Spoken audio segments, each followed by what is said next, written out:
Hey there, thanks for tapping over. There are certain people in this world who seemingly defy what's possible through their accomplishments, overcoming odds stacked against them, reaching for a goal, you name it.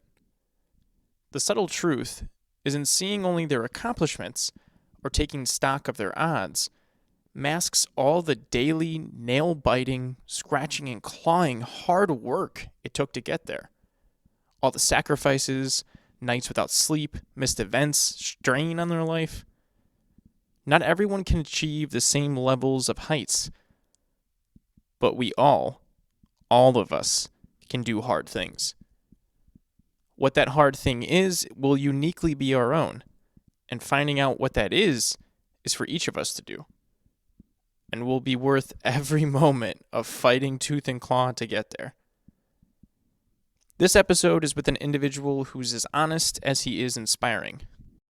You're going to hear about working construction while delivering pizzas, all while simultaneously serving in the Marine Corps, just to achieve his goal and vision of becoming a farmer. A goal he's not only achieved while chasing a balloon payment on a mortgage, but is rapidly growing and succeeding with seemingly year over year.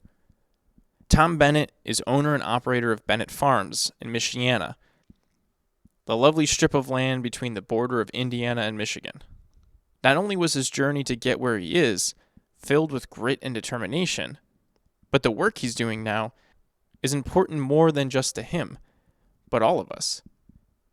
See, Tom is practicing regenerative agriculture, taking a stripped down 20 acres of land that started out how most of my beloved Midwest is, blacktop and raped over for years and years with a steady diet of rotating corn, chemicals, and soybean over and over again. He started with that blacktop, and now it looks like it does. Lush grassland with ponds stocked with fish he didn't put there, birds migrating through, and of course, his happy hogs and chickens. All of which, save the livestock, gradually appeared over time by him just getting out of nature's way. One of the many things I dislike about the way we talk about the problems we're faced with is the dual sense of defeatism that we're powerless to the moment, while also being the only force capable of stopping it. Take climate change. The story that's going around is that we must stop affecting the planet without saying what agency can be done. Well, dear listener, regenerative agriculture is one such agency we can take. An agency to become better stewards of the land, not thieves. Cultivating an ecosystem, not extracting and pumping. We'll never reach some point of perfection in our impact on the climate or fuck all of anything. So let's not make some whack idea of a utopia get in their way of steadily improving. We all can't grind away to bet on a farm, but we can choose where we buy from. Some of us choose not to eat meat for the suffering or the impact on the ecosystem, let alone the animals themselves. A position I can respect, and until recently I held. Another truth, though, is if you don't know directly who grew what you're eating, you're probably blind to the suffering that went in. From industrial broccoli to packaged soy, organic or not, they're impacting and stealing from the only planet we got. This is one part of why I appreciate Tom's farm, and what drew me to reach out, is how upfront he is with the conditions on it. Hell, I encourage you to tap over to his website, where you can see his hogs running around in a field. Something that's not even legal to do if it was an industrial farm. Thanks to agricultural gag laws, filming, documenting, or even speaking about the horrid conditions at, say, industrial hog farms is strictly prohibited with jail and fines. That isn't just the meat facilities, which are horrific and drove me away from eating flesh myself, but processing plants and row cropping organic, which, by the way, organic doesn't mean regenerative. In fact, if it's bought in the store, it probably isn't. We can trade pork for tofu, but we'll need a whole lot more than Tom's 20 acres to feed the same amount of souls. We all should decide for ourselves what we choose to consume and choose to ignore. But ignore it or not, the truth finds a way. And in my book, what we should work a lot harder to bring about in the world is one where we invest in leaving everything better off each year than borrow from our kids to get a bigger crop now. Because most vegans and meat lovers alike have that latter part in common. We're all stealing from our future. We all can't afford to shift to small batch at once, nor would we have the supply to do so. But we can get there through a simple method: awareness. Awareness in where we get our food, what goes into making it, having conversations with others, and steadily learning and steadily altering our habits to be more in line with that thriving future I keep talking about this season. We can't all get there at once, nor would it be sustainable if we did.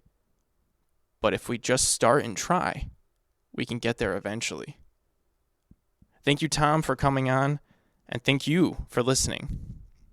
And with that, my interview with Tom Bennett, owner of Bennett Farms, where he explains regenerative agriculture, his journey to starting it, how regenerative ag needs less input compared to factory farming, and also less overhead, meaning a less barrier to entry.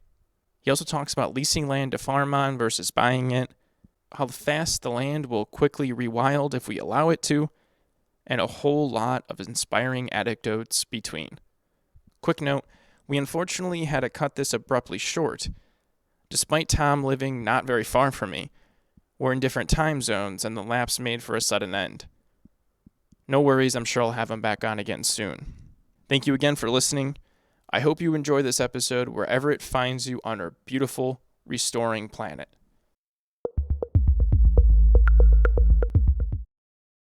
Real quick before the episode begins, if you like what you hear, please tap that follow or subscribe button. You also can find this episode, all episodes in the series, or check out our Daily Minute podcast by visiting us at bandwidth.productions.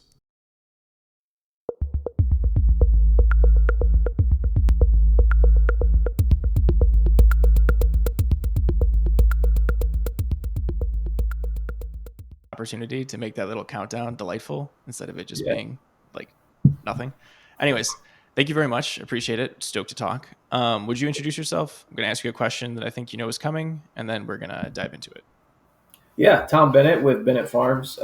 Was a Marine Corps veteran from 2001 to 2010 when I got out of high school. And before, when I was getting towards the end of getting out, I was thinking a lot about getting into farming and whatnot. So started looking towards that, and then started farming in probably 2012, a couple years after I got out. Regenerative, pasture-based, non-GMO pork and poultry.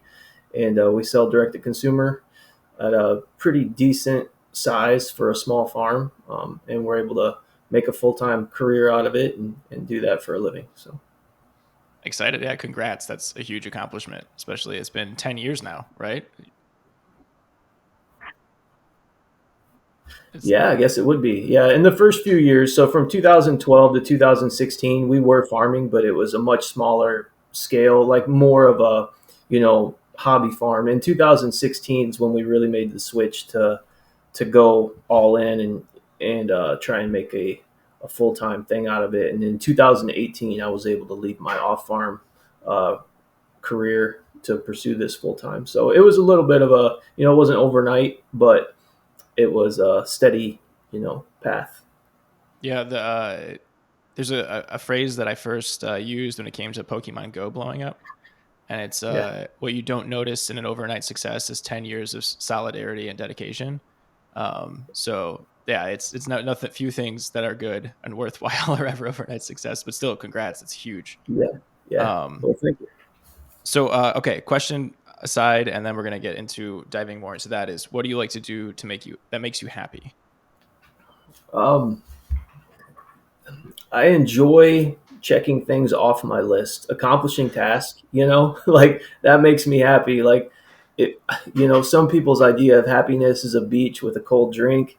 My idea of happiness is, standing back at the end of the day of building a pole barn and looking at it and saying, I did that. It's funny because when I accomplish like big tasks that I've had in mind for a while, or even smaller tasks, sometimes I'll spend way too much time when I'm done just sitting there staring at it. Like that's my moment of happiness.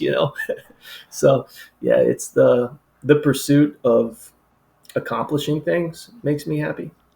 Yeah, the pursuit. I like that a lot. It's very. I bring this up a lot, but it's very John Dewey. If you've ever heard of him, he's like chronicled as No, like the American philosopher from like the 20s to the 40s is probably when he was most active. But his whole thing is about how habit like both makes and destroys anything. So your habits are both what define you and destroy you. And one of the things he talks about is to just have the most joy in the process of whatever you're trying to habituate, and that's actually where bliss. I'm using the word from like Zen, but bliss comes in of that kind of like tranquility in the moment of like, oh wow, I can soak this in and be able to see this all for that it is and take a moment. yeah, I'll have to look into him. That sounds great. Yeah, I definitely enjoy the process more than, sometimes when you get to the end and you're done with the journey, you're kind of like, you find out you enjoyed the journey more than the destination. So yeah, I just try and stay in the journey. And well, we're never done with what we do, and um, so that's what makes it fun. I think that's actually the healthiest way to think about living in anything, because if you end up getting obsessed with the goal, it's going to end up being hollow. And then I think our animal programming takes in, and that's when people will fall into vices or other things because they're just like, what? I thought this was supposed to be it. I thought I was supposed to be happy here. Like, I did Yeah, it, you know? yeah. Like, I have a I friend of always, mine who, yeah, I always oh, go ahead. I would say, yeah, I always tell my kids, when I can't wait for vacation, or I can't wait for, this, or I can't wait for Christmas. It's like, enjoy that I can't wait moment, because the anticipation of something is almost always better than the actual, receiving it or doing it. So live in that moment. Don't wish today and tomorrow away so you can get to it. Enjoy the looking forward to it. Yeah, totally. Because then it's just the day after Christmas, and you're like, well, now what do I do? I'm bored. There's nothing else to rip open. Yeah. Yeah, totally. I like that a lot. Um, Cool. So I'm going to start off with asking you like a broad question, which is, what's the main difference between what you do and conventional farming? The main difference is, there's a lot of differences.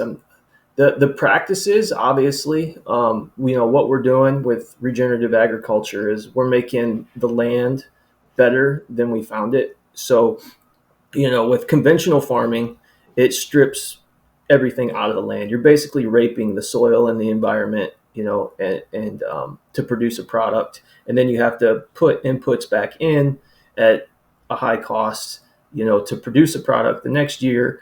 So that's your conventional farming method. Sustainable farming is keeping the status quo year after year. So you're not making it worse, you're not really improving it, but you're allowing it to happen again the next year. So kind of maintaining the level that it's at, going forward. And then regenerative, which is what we do, is we're actually, every year our soil and our ground and everything gets better over time for the environment. So we're adding to it instead of taking away from it. So that's one of the things that make what we do unique. Obviously, with the pork and chicken, we're doing it all outside. We don't have any barns to speak of for the animals. The pork's year round. Chickens are summertime thing.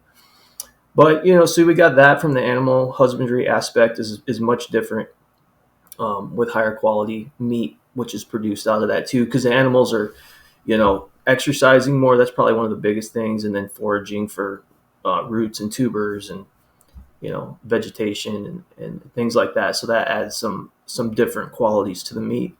And then most farmers are not salesmen. Like with us, one of the biggest differences is probably that we sell every single pound of meat we produce individually, to cut to directly to the customer, as to where a conventional, say, pork farm, they're 99% of the time they're just marketing that to a big contractor, or they don't even own the pigs. They just own the building, and the hog company pays Really? them a rent per slot. Yeah, so a lot of it's contract feeding. So the farmer owns the pig barn that he built for $1 million that holds 5,000 pigs, and then Cargill or Swift or Tyson, they come in and they pay that guy X amount of dollars per pig space, and he gets a bonus if he does a better job, on the end result. But he doesn't own the pigs, he doesn't own the feed, none of that. So he's just kind of like getting paid for his labor. And there's, their end goal with that and profitability is like, once I get this building paid off, I'm going to start making money. It doesn't really work out that well. So for an example, when I first wanted to get into farming, I just wanted to farm. Like, I wasn't really sure, if it was going to be regenerative or more conventional. And I had looked at becoming an organic chicken farm grower for one of the local, integrated chicken feeders in our region, and went as far as getting the contract from them and reviewing the contract. And basically, it was just, next step was to sign on the line to start this deal to, put up a couple chicken houses, which cost about 250,000 a piece.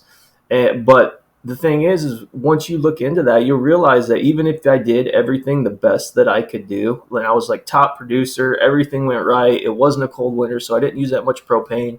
All this stuff, I was going to make, maybe if I'm lucky, $7,000 a year per chicken house. So I've got to put out $500,000 of my own money on a loan, to make 14 grand. Like, that's crazy. Like, I can sell $14,000 worth of meat in one weekend at a farm, at our 14 farmers markets. And with Chicago, you can do a third of that in Chicago alone, just at one market. So from an economic standpoint, it absolutely made no sense for me to try and to do that. So there's a lot of big differences. The way we sell our product, though, is probably one of the biggest. That's fascinating. So I do consulting. I don't know if I've actually ever told you I do. I do like software development and big name consulting for. I've worked with a lot of.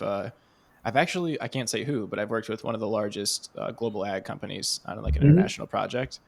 And I also used to live with my grandparents on a farm in. They didn't farm, but it was surrounded by farms in Morris, Illinois. So I've been quite like aware of both the living next to the farmers and understanding what their like situation is with debt and equipment and kind of like the debt spiral that they're all in. But I've never heard that before, which Yeah. I have a friend who I've also talked with on the show who works at the Cato Institute. And one of the things that we were talking about was the death of the family farm. And he was like making the case that we should get rid of the sugar cartel because it's incentivizing only corporate ag. But I've never heard the on the ground perspective that you just gave of modern poultry farmers don't actually even own the Oh, yeah. hogs or all that. Yeah, and their goal is, eventually in 15 years, hopefully this building will pay off, and then I start making money, because then you don't have those building payments every month, and then you would become relatively, profitable. But you never get there, because by the time 15 years is up, Tyson's going to come in and tell you need to upgrade your fans and your ventilation, and we're changing buildings, and your building gets old and it's not as competitive as the ones they just put up down the road from you, and you're competing against those guys for production, numbers, and so yeah, it's pretty. It's an arms I wouldn't race, do it. right? It's Yeah, it's, it's an arms race, and when yeah, you're using because like all of this is like the Norman Borlaug kind of way of farming to the exponent, right? Where it's let's just use as much chemical and modified agriculture that we can to get into these places to get more, production per dollar, if you will, and you're going to always be chasing that. So I could see how you're constantly chasing the next innovation in order to squeeze out margins because that's what they play with when they're having a much larger pool of capital, if you will. yeah. And if you're a young farmer, like looking to get into it, I mean, unless you're coming from a family that's been farming for 6 generations and they've got thousands of acres of Yes. land to give you, then okay, you might have something there to work with. But if you don't come from a farming family, like there's really almost, it's impossible to get in. Like, you got to start with 1 billion to make 1 million. Like it's the margins are small. A lot of people, it's very rare to find a farmer that doesn't have another off-farm job, Hmm. Even those big guys, a lot of them that you see out there harvesting corn, they all work at, the electric company during the rest of the year, or, it's, um, so yeah, this is one way you can get into farming without being a millionaire to start with. So, That's interesting. Yeah, I know somebody actually who had to buy his family farm from after his mhm. dad passed away, and he was actually working at NIPSCO, and he ended up quitting the farm and now works full time at NIPSCO. So I actually Yeah. know that exact scenario. Yeah, I mean, and even property taxes and stuff. Like you buy your family's farm, like most people can't afford the property tax that would be, or when that farmland change hands, every time the government gets a cut on tax time. So most people can't even pay property taxes on that much Yeah, land, so, let or alone buy inheritance it. tax too, depending on Yeah, how large the inheritance tax. That's yeah, also known as the death tax, depending on which aisle you're on. That's interesting. How did you? So, well, one quick question, and then I want to ask this question. So, do your hogs not sleep in a barn? They sleep outside. no. Yeah, yeah. So they're acclimatized to it for the most part. We use usually more hardy breeds of hogs that have better bloodlines like suited for it, instead of using like landrace and stuff like that are typically your confinement hogs. We'll use Duroc, or a lot of crosses where we got old spots and Tamworth, and we use Hamps and Yorks sometimes, but a lot of times they're part of a cross. So we got some Mangalista boars that we breed in with more leaner pigs, and it gives them a more hardy, um, ability for the weather. But yeah, they're fine. It's kind of like, when it slowly weather changes from the summer to the fall, they adjust, and they've got inches of back fat. I mean, they're kind of insulated like a walrus, So they're fine. They love the cold, so they would rather be cold than hot. So No, I would they have imagine. yeah, and they have huts like metal Quonset huts that we can move around the pastures, and they'll get in there to stay dry. But yeah, Yeah, I would imagine they're totally cool with it because we forget that they're not used to having enclosures. those big people that don't ever want to bundle up. Right. Yeah, they have insulation. Hmm.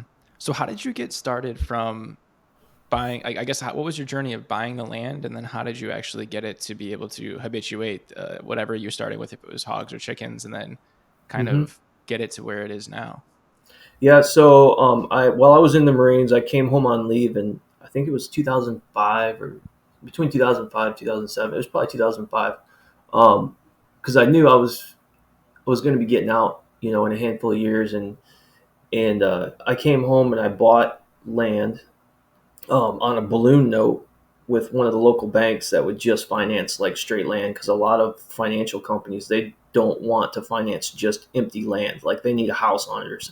And it was just, I bought a portion of a farm from a farmer that was retiring. It was a corn and soybean conventional field. Bought it. It had a 5-year balloon note on it, so interest rate was relatively good.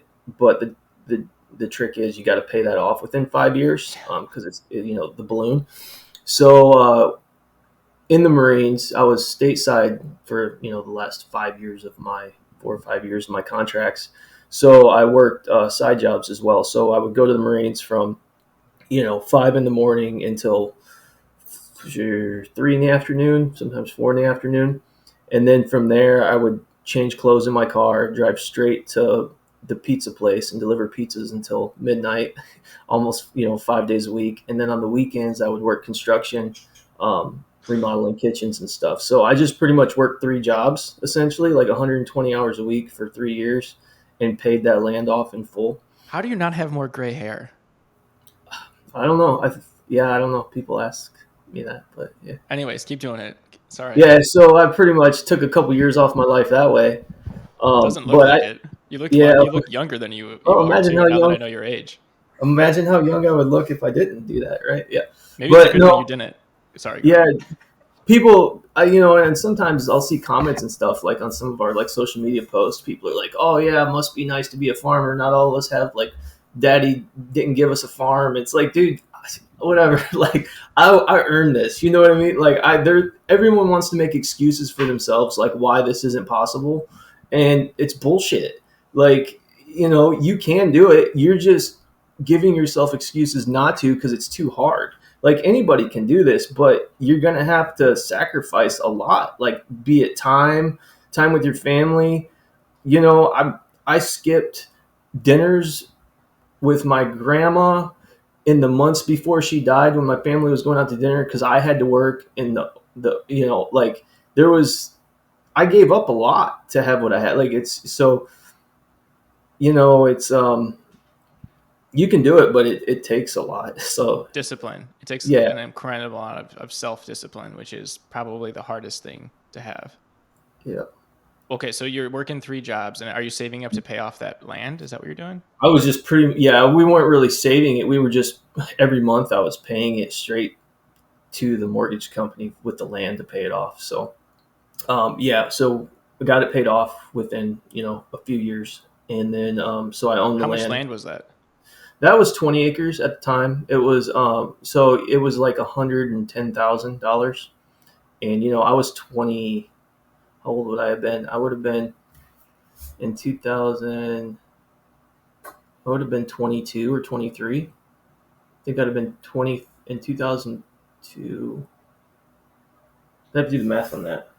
I was born in 82. How old would I have been in 2005? 23, right? Yeah.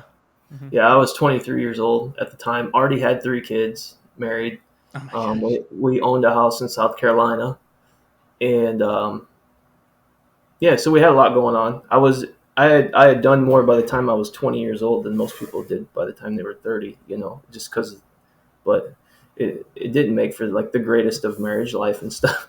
you know, Yeah, totally. in full disclosure, I am divorced now from my first wife. So, I burned that candle hard and long, and yeah, it's just comes at a cost to other relationships in your life. But anyways, that's how I got the land. Long story short, and then once I got out of the Marines, I got a job with with a food service company.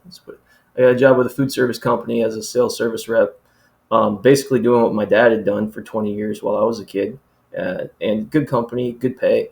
And I built a house on that land, and then started building up a little bit of infrastructure for future farming, and then was able to, after what have they been half a decade or a little bit more than that at Gordon's, I was able to quit and farm full time.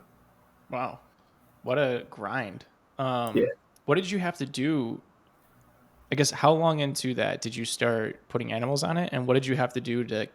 Because I would imagine there has some. This is actually something I think about a lot, so I'm really curious to hear what you're saying because, you know, when I make my billions off of a media company, this is what you're doing is planning what I would like to do full time. To be perfectly honest, I would rather not look at screens. I would. It's just Yeah. so funny. Like like people who get to know me, they start realizing that I'm almost more of a Luddite than somebody who works in like AI because like I actually would rather never look at a screen. Um, but It's funny you think that. I want to add one comment to that while we're thinking about it. You would think to be, if you want a hobby farm, that's fine. You would never have to look at screens. But if you want to sell meat to the consumers, like direct to market, you're going to spend a lot of time in front of this computer. Like I probably spent 4 hours yesterday making TikToks and reels, like, just to keep our name out there and relevant, make people laugh.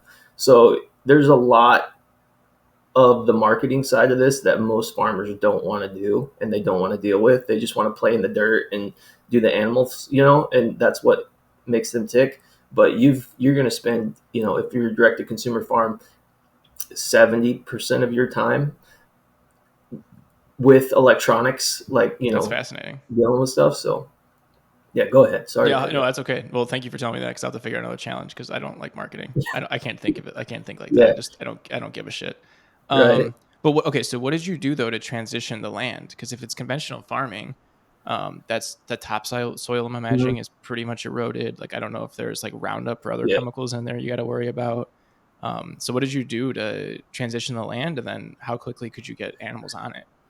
So the first couple of years we were here, I actually after I bought the land. So in 2005 when I bought the land, but I was still living in South Carolina because I didn't get out of the Marines, like I said, until 2010.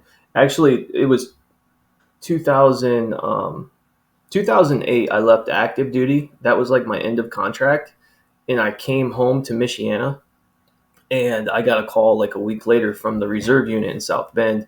They were like, "Hey, Sergeant Bennett, we just seen you got out of active duty and you're in the area. We need someone to run like the armory in South Bend. Like it's messed up. Like no, we haven't had an armor in a while.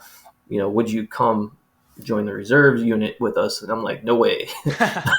like I'm done. Like I got 3 kids. I had just went through a divorce, or was I think going through. I was like, "No, I can't do that," And they're like, "Well, it's non-obligated service, so you can check out whenever you want." I'm like, "Really? Like the Marines, you're just gonna let me say like peace out and like leave like when I want to?" And they're like, "Yeah, you've already done enough time that you can do that." So I joined the South Bend Reserve Unit for the final 2 years. So I was actually around home for that last 2 years in the Marines, and it was more like part time. But on the land, when I bought it in 2005, I let conventional farmers continue to rent it from me and farm it, just so it covered the cost and it didn't grow up and all turn into trees, in the next 5 years while I was gone. I kind of wanted to keep it clear. So they continued to run corn and soybean on it for all the way up until probably close to 2010. Then it rested for a couple years, didn't grow anything, just kind of let nature take its course, didn't plant any seeds, didn't plant nothing, just kind of let it do what it did. And it's What did it look amazing. like? It looked like a burnout cornfield with, it was tilled. There was corn trash in it when you started. And you can go to our website and see the front, just the homepage on our website is like a drone video clip of like the front portion of our land. But that's what it turned into. But yeah, so it's all native species here. We didn't plant any vegetation. It's just what grows best naturally, grew best naturally, here. So, birds and everything, seed stuff. It's funny, we dug ponds around the property, never put any fish in them. And we've got thousands of fish, like probably 15 different species. Like we didn't do any of that. Like that's, I asked my grandpa, like, "How does this happen?" And he's like, "Oh, I think, birds, geese bring them in eggs on their feet or whatever." Like it's crazy. Like nature finds a way if you just stop messing with it. Um, so yeah, the land rested for a few years. When we started farming, in 2012, it was real small. I mean, we're talking about like just feeding pork for my family and, maybe your typical backyard hobby farm, basically. Like, we had egg laying chickens, we did some meat birds, but it wasn't anything serious. You know, just figuring things out and kind of having fun with it. And then as demand grew for our meats, we kind of grew organically over the next few years to where, I kind of said to myself, like, wow, like this could be a real, like legit job. I could do this full time if I put the energy into this that I put into my day job. Like there's no way I couldn't be successful. Like, and I was tired of working. I'm a really good employee to have, and I was tired of working to make other people rich. Like I just wanted to do my own thing. Like I just, I know that so thought. yeah, I wanted to hire me to work for myself, and I felt like that was a better deal. And if I bet on myself, I can't lose because I'm a proven commodity, and like, everything I want to do, I accomplish it. So I mean, and maybe that's a little bit of, ego or hubris or whatever the right term might be for it. But, you know, I honestly felt like, that was with anything in life. I feel like if I would have wanted to have been a doctor at that point in my life, I could have been a doctor if I would have wanted to study that hard for that long and spend that much money and go to that much school. Like I honestly did feel like anything was possible, but I wanted to farm. That's what I chose, and I wasn't afraid of failing, because I knew that I'm the only one who controls if I fail or succeed. So it really wasn't any risk in it from that standpoint. But kind of a long-winded answer, but the land, so, it was steady. The land kind of healed itself over the years of rest and small amounts of animals on it. And we came all the way to where 2021, so just like a year ago, we were awarded Conservation Farm of the Year up here in Michigan through the Congrats. state of Michigan's, conservation. They have a meat program, which is like Michigan Environmental Assurance Program. And so they come out and do farm inspections for like water runoff, nutrient management, They do water testing. It's to protect the environment, basically, is what that is. And yeah, so we won their highest award in 2021. Congrats. That's amazing. Yep. What a journey. Um, yeah, I love what you said that if I bet on myself, I can't lose. Like it could be hubris or ego and all that stuff, but I think that's only an issue if you don't allow the space that you may be wrong, or Yeah. you might have a blind spot. But what I really love about your story is how much self discipline you did to just hammer the steel and strengthen yourself to be able to go out and actually do this. Because that's I think something that's really lacking in our times. Like I say this all too often. I literally think about this every day. But a friend of mine who's been on the show, historian Felipe Fernandez Armesto, who's actually out of Notre Dame, um, he said comfort is the enemy of well-being.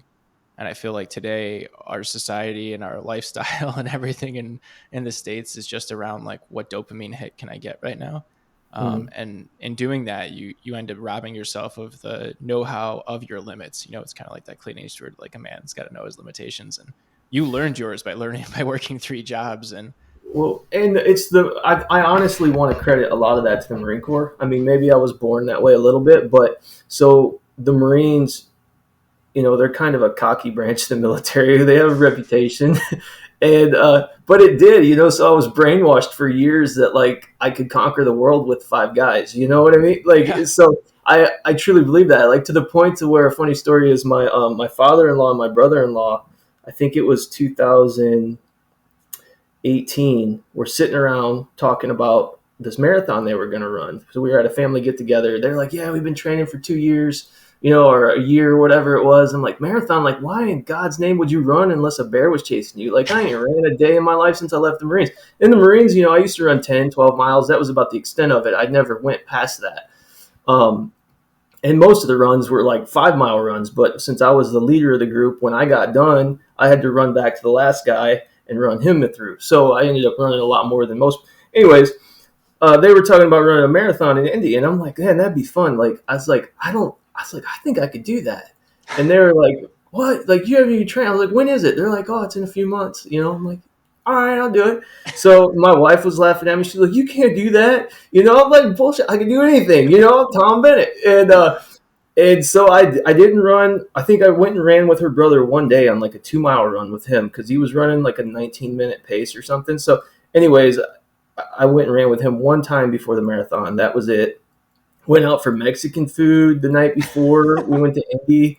Like I was just, I had one plan, and that was I knew I was going to need some bread like about halfway through the race because I know my blood sugar gets low when I work real hard around the farm. Like I start shaking. I got to get some fuel in me. So I had her meet me like halfway with a loaf of bread. But yeah, I ran that marathon and finished in like 3 hours and 59 minutes. My only goal was to not walk. That was my goal. But I stayed with her brother the whole time until we got to like mile 18. And I was like, he was slowing down. I'm like, man, I can't short step like this. Like I'm gonna, I need to keep my stride. So I left him there and finished. But yeah, that was pretty cool. And like again, everybody around me that was like hating and doubting, like, people train for these things. And I was just, in my mind, I knew that I could do it, so, and that's all it was mind over body, one foot in front of the other.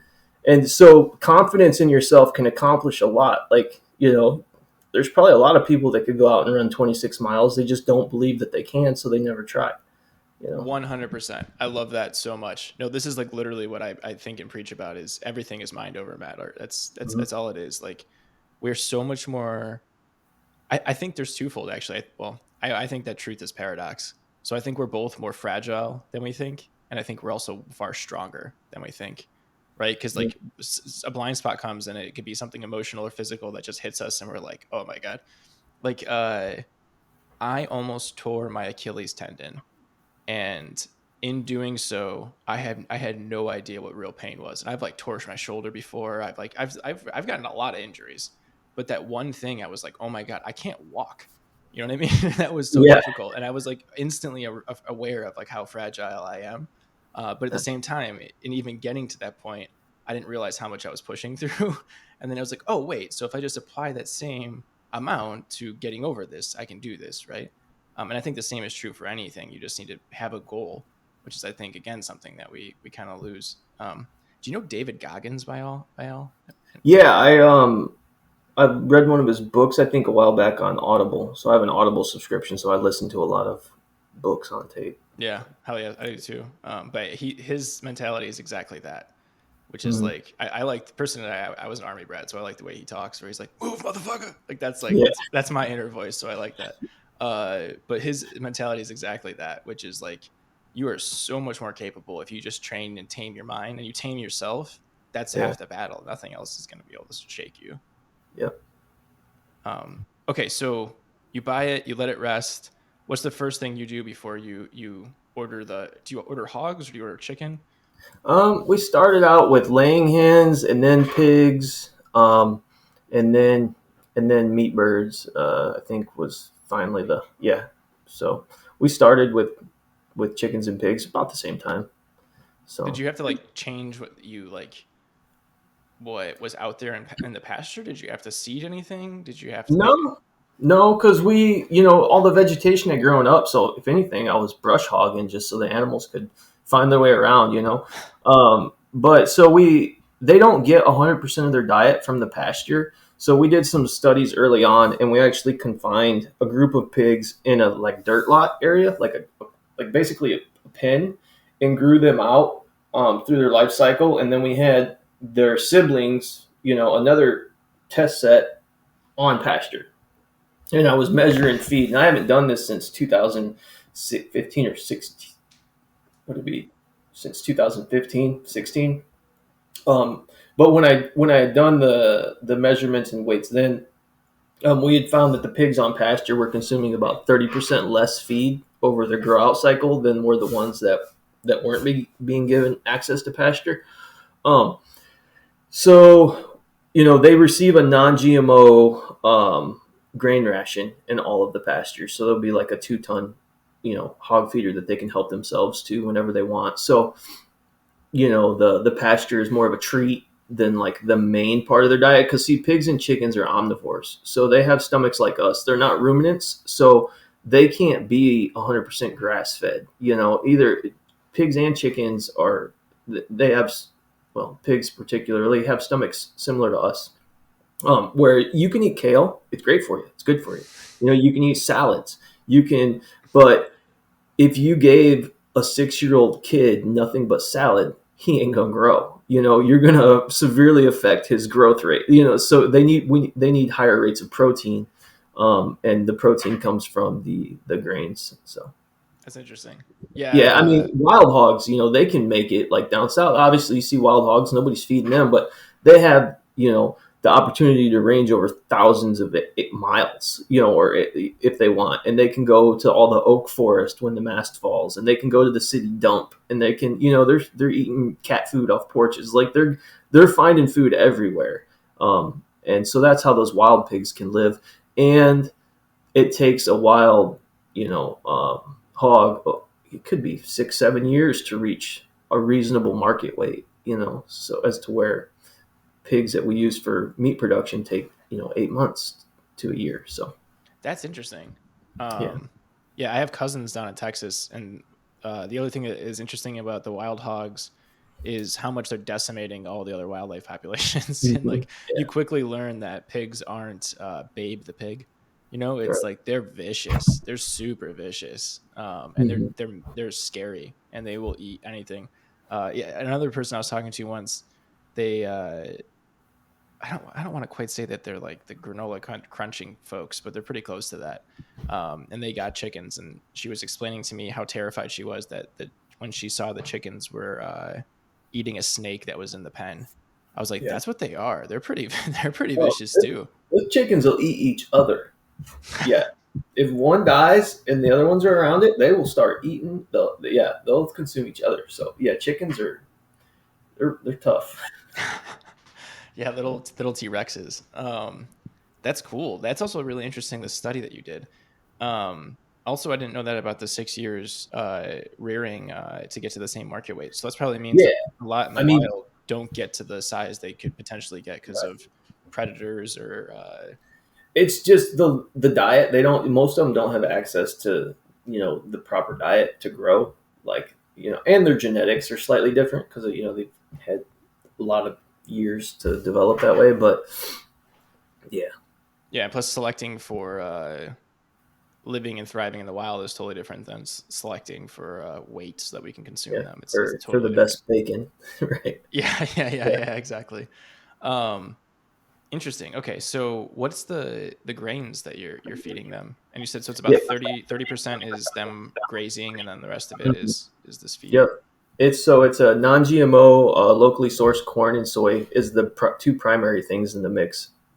And then there's other things in the ration as well, like minerals and nutrients, vitamins that are mineral packs that are added to give the hog its full balance of nutrients that it needs. But it's primarily corn and soy. Some people there I'll get three people maybe. We served 20,000 customers in 2021 at farmers markets. We could track that through those point of sales, so that's a pretty easy number to follow. Um, and out of those 20,000 people, I might have had a handful that were like, "No, we're looking for soy free." I'm like, to get soy free pork, like that's crazy. Like, I mean, you can do it, but it's really hard because the things that you have to substitute that protein that's in soy for are things that we don't grow around here, or they try and do it like out in California and stuff, but they've got to truck in soy for thousands of miles. It's really hard to do. Long story short, you can either, I'm trying to remember how this was worded. It was in, I'm a member of American Pasture Poultry Producers Association, and they had done a nice article on it as far as like people wanting soy free. Well, if you want soy free, it's no longer going to be local, your feed source. Like, or if you want, different regions of the country have different things that make their area special to a certain type of feed. And we don't have all the ingredients for a balanced feed ration here to make that soy free. Like, it's, if we did it, we would have to source ingredients from 1,000 miles away or 2,000 miles away to bring in to replace it. So yeah, that's basically where we're at with that. Interesting. Yeah, are you familiar with Mark Shepard at all? Yeah, I don't think I've read any of his books, but I've heard his name. Yep. Yeah. The two books I've read of his are, I think it's called Restorative Agriculture. I think, or Restorative. Yeah, I think it's what it is. Because the regenerative ag is like the term, but Mm-hmm. he calls it restoration agriculture. That's the name of the book. And then the other one Yeah. is Water for Any Farm. One of the things that's interesting he talks about in restoration agriculture is he's like, you could, at least he claims that you can do something without that feed, but it's going to take decades to get the land to have enough chestnut trees and walnut trees and oak Mm-hmm. trees to be able to have another protein source. And then Yeah. also he talks about like you have to cycle them through, because like hogs in particular will rip out roots and just destroy things because Mm-hmm. they like find something they like. So he has like a whole section of like, you could do it, but this is the way you have to do it. And it's, you have to look at it like the next generation is going to have a chance to use less of it. And then the generation after that is going to be able to, potentially change. This isn't something that we Yeah, can do in a but year. yeah, and that's true. And yeah, I would love to have all those fruit, nut masting trees on my property. And but the problem is that the nuts only fall once a year. Right. What are you going to do the rest of the year? Okay, and even if you did have enough acreage, or you could start, you're gonna yes, there's ways to do it with planting cover crops that the hogs can eat. But is that scalable? Okay, so he's got his 50 acres of nut trees. He can never grow any more pigs than he can fit on those nut trees, or his business is stalled. From an economic standpoint, he's putting handcuffs on himself if he's going to be, really that idealistic about it. How how many people are you going to be able to affect change to? So it might not be suitable for changing the way we feed the world, like at least not within the next 20 or 30 years anyhow. So yeah, there are a lot of pie in the sky ideas that are that could be practical. um, but you know if you want to make a difference, you need to feed as many people as you can as well in a better way.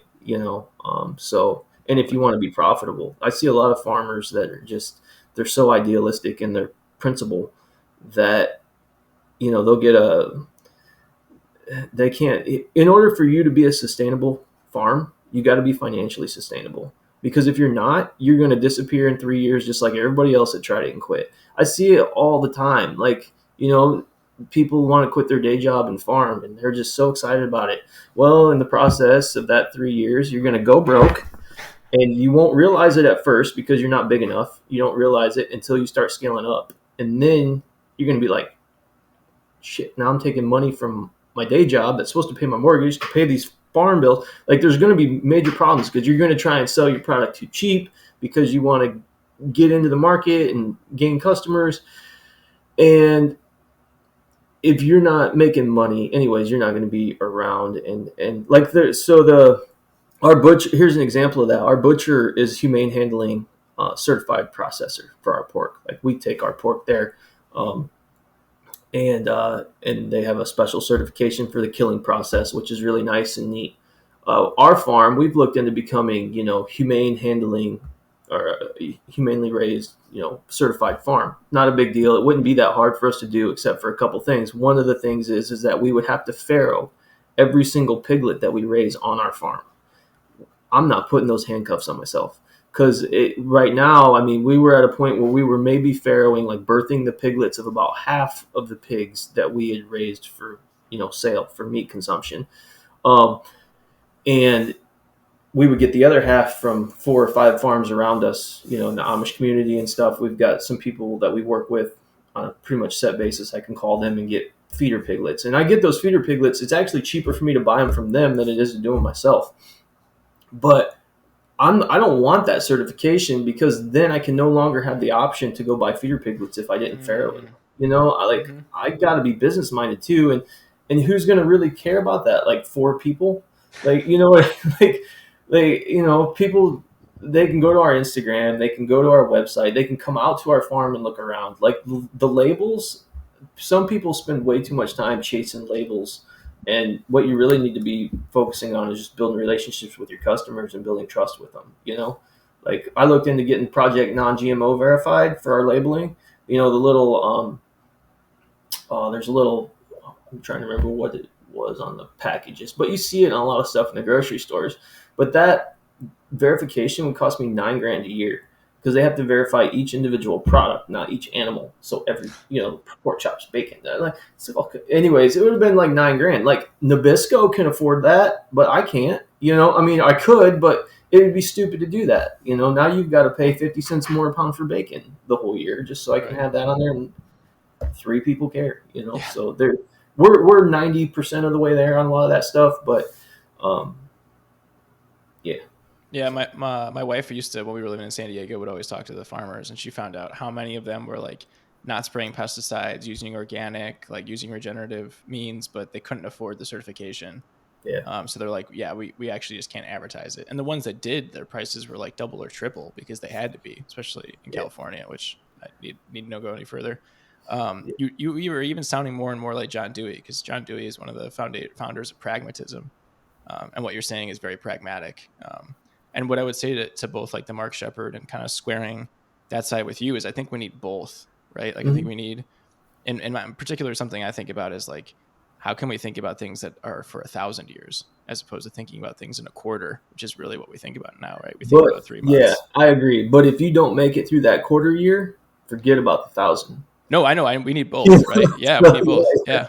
Yeah, and like what Mark Shepard does is he has small hogs that are pretty much just for him and his family's consumption. Right. And then he, when there is the chestnuts and the acorns, he rents out other people to bring their hogs in to fatten them up, and then they go and slaughter them, right? So like he has like a means of doing that so that he can have his, crops that he's, making money off of, like his chestnuts and his, asparagus or whatever else it is, and still be able to do that, which is, to your point though, we need both, and we also need to be thinking about feeding people now, because how many more years do we have left in our topsoil, and how many more like energy shocks can we get? Because that's the thing that most folks don't realize is, a couple more dollars a gallon of gas, definitely you feel it, but farmers feel it more because of the,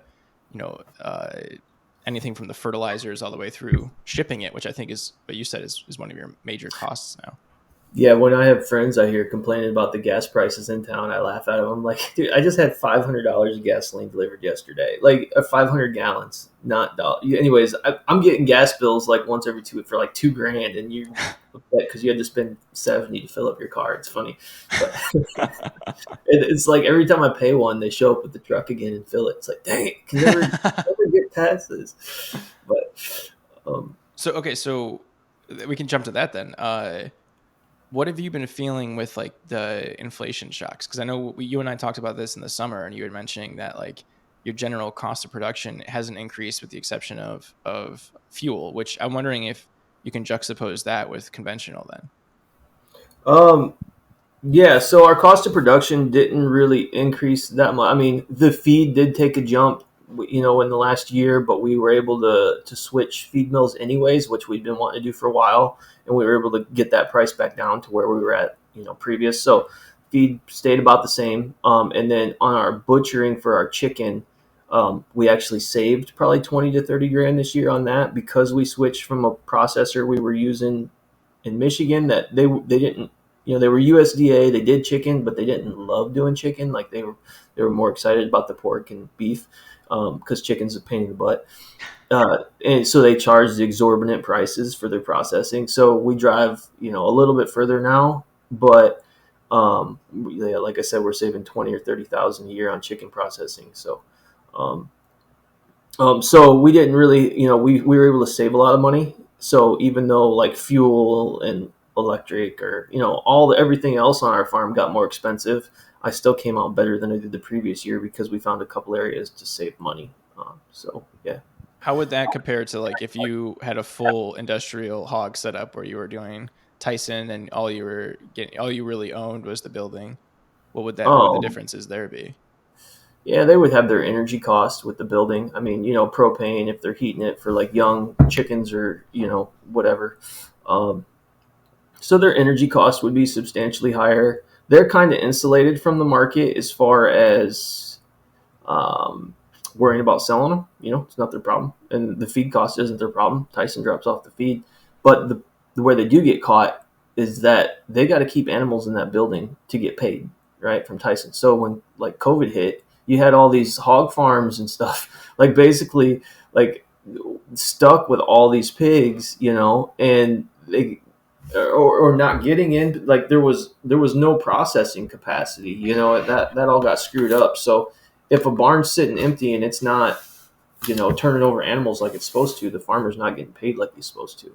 And then, he's still got to make those notes on that building. So that could be an issue for him. But yeah. Interesting. So they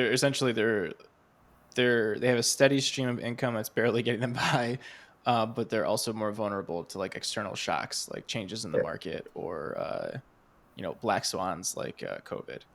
Um, Hmm. Yeah, and I mean, even the whole market's very vulnerable to the processing bottleneck. I mean, for us, like on the regenerative side, like we can't use the same processors. Tyson owns their own processing plants. Like we've got to use mom and pop family owned USDA processors, which some of them are really good. Our processor we go to, they can do 900 chickens an hour. It's all they do is chicken 5 days a week. They're really good at it. Um, but if something happened and that place burned down, like now I'm going to Illinois. I mean, you've got 20 in the country that are USDA inspected for poultry that will take small farms typically on average. That's what the number that's was a couple it. of years ago. Yeah, 20. 20 out Yeah, of in the entire 350 million most states people. don't even have one. Like so, I was going to the only one in Michigan for like my first 5 6 years, and then my choice after that was either Ohio or Illinois. So the one I go to is technically it's in Ohio. It's right on the other side of the state line, down south of Fort Wayne, but it's about 3.5 hours. And then my other option is Peoria, Illinois. So And three and a so half hours the other direction. yeah, so I'm right in the middle. But yeah, so there's a real, that's if you want to get into, if you want to, find a niche for yourself in this, become a butcher, USDA butcher. I mean, you'll stay busy. Yeah, I wouldn't love the job. It's kind of cold and wet all day, but chopping up meat. But there's a huge need for that. So Well, yeah, I think you just told me my business opportunity to invest in when I make my billions. That's yeah, that's fascinating though, because I do know from working in big ag how vertically integrated they are. Hmm. Like they own everything. Hmm. My family is from my dad's side is from Sioux Falls, South Dakota, and they like some of them will tell me like they'll go back and they're like all of Sioux Falls is just one big giant hog processing plant now. Yeah. And like that's where I don't know the number of how many tens of percent, but I know it's more than 50% of most supermarket hog is processed in that city, which is crazy. And it's not just Tyson, but it's like I think there's like three or four big poultry companies in the U.S. And most of them have their processing there. Which once again, like external shock, something happens, like that's most of our meat production for the states, which is scary. Yeah, Um, that's what people should be worried about is the processing capacity. Yeah. that's interesting because we can, presumably the way that you're doing it. How many acres do you have? We're on 20 here. That's all we need. We do 300 hogs and 7,500 chickens, and we did 300 turkeys this year, but we're doing 600 of those next year. And Oh, but yeah, with moving them, every day on the chickens, every couple weeks on the pigs, the land, we don't touch a single piece of land twice within 3 months. Like so, just keep moving them, and it heals. And yeah. so yeah, so 20 acres, you're serving 21,000 customers, And we're and doing about almost we're touching right at just under 500,000 in sales a year on 20 acres. congrats, that's amazing. So there's your scale. So Hmm. that's you can scale that. You just copy and paste. Like Yeah, that's I something mean, else. there's 100 acres across the street from me. I'm looking at right now. That's owned by a widow. That's been cash renting it out to conventional farmers. That's going to come up for sale in 15 years, like guaranteed.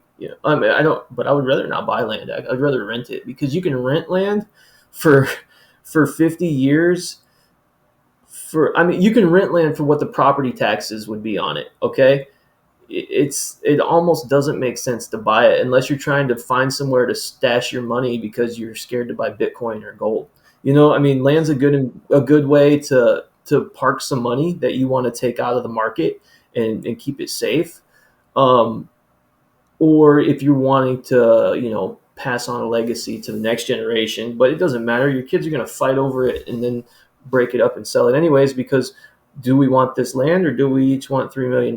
You know what I mean? Like they're going to take the money because if they farmed that land for 100 years, they wouldn't make what the land was worth if you sold it. That's why all the farms are falling apart because farming doesn't pay enough for what the land is worth anymore. So that's why everybody's selling out. But Yeah. anyways, I would rent land and I did a podcast about that with Barn to Door like a month ago, and it was like getting into farming. What would you tell beginning farmers? And my thing is like, look, don't let the land hold you up. You just need to buy a couple acres, put your home base on it. That's where your office is. Maybe if you got freezers or your chick brooders, like your main operation center, and then go out around you within a 2-minute drive and just start renting parcels and that would be the way I would do it in the future if I had to do it over again. Because even if you had $100,000 to buy, $120,000 to buy 20 acres where we're at, that money would be much better used in launching your business forward by buying other things you're going to need, like livestock trailer, delivery van. Like there's a lot of stuff that we went without in the early years. Like I was hauling pigs in like lawnmower trailers with like it was all shoestring like for a long time. So you can skip some of that, but That's fascinating. Send me that podcast because I'll put that in the show notes too because that'd be oh okay. interesting. Um, Also, just a side note, I love that you said the long term bets are Bitcoin and gold. I love that. Tell me about renting it though. So like, Mhm. why is it that somebody would rather rent it out for essentially the property tax? Like, what is it? Just because they own it long term and it's essentially writing it off? Yeah, I mean because basically that's just what they do with this. So typically you'll have a farmer, he farms his land for, you know, his working life and then he wants to retire but he doesn't want to sell the land because he wants to hand it down to his kids someday but he's still alive so what he's going to do is he's going to rent that land out right to another farmer down the road who's going to come farm his land and then that farmer there's different arrangements that they have but like when we were renting ours out that going rate around here was $60 an acre maybe 80 if you had good land an acre per year. Okay, that's less Not than the much. property taxes. It's cheap. Yeah, and even now, cash rent's high. You know what high is? 150, maybe 200 bucks an acre, maybe 200 if people are getting crazy. All right. Like it's cheap to rent land, like farmland for farm use. There ain't a lot, and why would someone do that from an economic standpoint? Because like, all right, you know how people have been talking about Bill Gates is like buying, all this farmland. It's been in the news. Well, he's just parking his money somewhere. I don't really think he's trying to take over the world like everybody thinks, but who knows? But either way, he's going to be renting out all of that land. Okay, Bill's not gonna buy a tractor and start farming it himself. The same guys that were farming it last year are probably gonna, or it might be some bigger corporations. I think he's partnering with like some bigger, because that way he's not gonna deal with little farmers in every county. Right. So these mega farms that come in and farm it, but he's renting that out to them, and it's essentially barely going to cover his property tax. But while you're holding the land, it's going to grow in value every year. So he's hedging inflation is what yeah, he's doing. Yeah. So, it's just most people I don't think that aren't farmers don't realize how cheap farmland rents for. Yeah, I had no idea. So is it even for what you're trying to do? Could you rent? Could you rent to be able to have a pasture to grow on? Oh yeah. I could convert that corn and soybean field across the street in 6 months. I could be running chickens out there next spring if I need to. I've thought about asking her a couple times anyways, just because it's always like July and they've already planted corn and stuff when I'm like, dang, I should have done it for next year. But yeah, because we're, that ground, we would probably seed it with, grasses and forages. But I wouldn't have any problem running pigs or chickens on that, in a year, even though it's, last year could have received a dose of a herbicide. You got to start making the land better at some point. I'm not gonna, require like a 5-year rest period. Like if you were certified organic, yeah, it would have to be 7 years. But that again goes back to don't put yourself in a box that you can't have options. So. Yeah, don't let perfect get in the way of progress. Right. So, okay, well, there's a lot that I want to dive into that. Like, first off, if you do that, you should do that if you want any more stranger encouraging you. And if you do that, please let me know because I would love to document it. But, so what would you have? My biggest fear is a subdivision is going to go in. But yeah, hedge that. Jeez. Yeah. No, I mean, every time I see that, I mean, personally, like, once again, when I get my billions, I want to just buy up all of northern Indiana and turn it back into oak pastures and do some type of mixed, like, hiking recreation and what you're doing, because I think that's actually a way you could hedge both of them against each other if you make it ecotourism plus farmland. But that's a diatribe.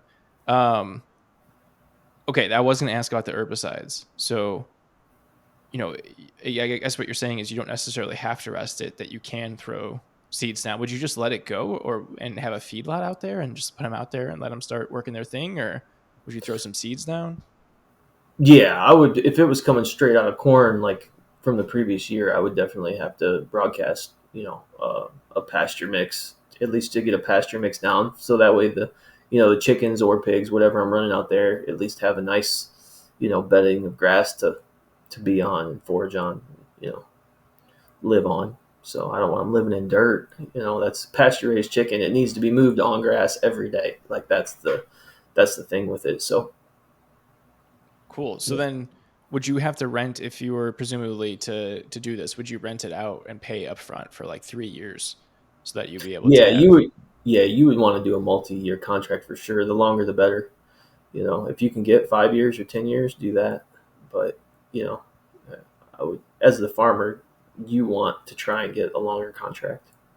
That makes sense. And then the last question on this before I move to something else is there a lot of farmers retiring? Because I know that like with baby boomers getting older, that there's a lot of farmland that's going to start coming up for sale in the next couple of years. Yeah, there is. I heard a stat like something like 60. I can't. I would just be bullshitting if I actually tried to make up the number, but it was like staggering. Like the percentage of, and maybe you could look it up. The percentage of farmland that's going to change hands in like the next 20 years. Oh, it's huge.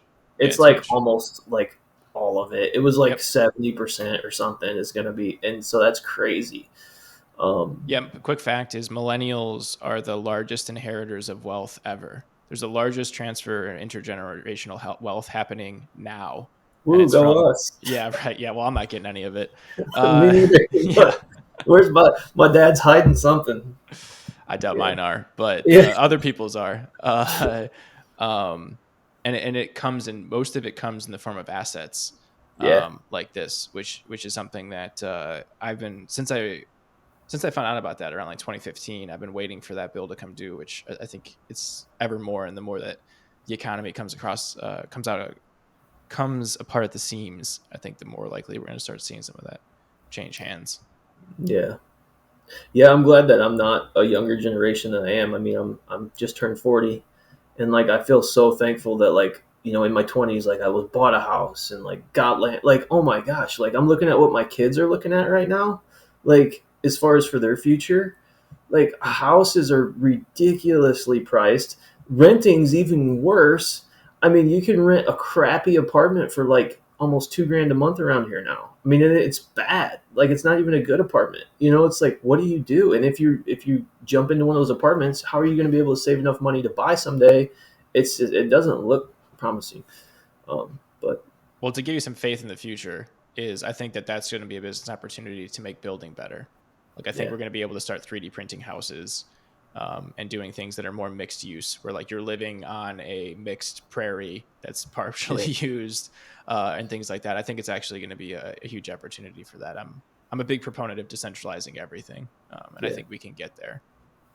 Unfortunately, is you need incentive to do that, and if you look at it from economic terms, that means like pain, suffering, and collapsing of markets in order to be able to have incentive to build or things like that. hey, we might have to pause this because I'm looking at the clock right now, and I just realized I need to. It's 11, I think 17 right now. I think I gotta get. I gotta leave. Oh, you're on Yeah, Eastern. No shit. Okay, let's stop yeah. here then. That's All totally right, fine. you can just pause it and then, or you can do an outro right now, real quick, if you need to, if you think you got enough. But I mean, I'm sure. Hell, I could bullshit with you for 2 more hours if you. Hell yeah, dude. I would love to do this again, but this is But enough for okay, the I'm sure you episode. can make something out of it. Yeah, definitely. Sorry, I didn't realize. I totally forgot you're on Eastern time. Yeah, I Well, kept looking at my clock and I'm like, is that no? We have. It's like we've only been talking for 15 minutes. That's all it felt like. So I didn't really think it. all Yeah. right. Well, So you go get running. I'll talk to anyhow, you yep. soon. I better get going.